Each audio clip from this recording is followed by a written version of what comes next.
I know for people like yourself or people who are no longer serving but have served in the past, this is incredibly difficult to watch and know what people are being asked to do who are serving in the military. Have you spoken to others you served with, and can you share some of their thoughts on what they're seeing? Absolutely. And I've had numerous conversations with both people who are still in service now, but also people who I served with in Afghanistan.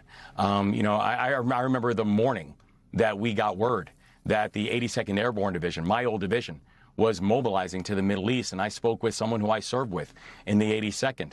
And, he was even saying that, when we were serving overseas, there were a few things that we always knew. One was that the use of military force was the last option, that we should have exhausted every single option before military force was used. The second was that we had a clarity on mission and a clarity on the end game. And the third was that an international coalition was being built that would help take the pressure off of U.S. forces. The problem with this operation is none of those three things have been accomplished. Where initially it was said that, that we had an imminent threat of nuclear weapons, despite the fact that months ago we were told that their nuclear program was obliterated.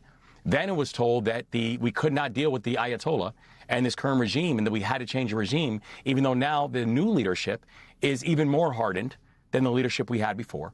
Then it was told about the Strait of Hormuz and the idea that the Iranians should not be in charge of the Strait of Hormuz.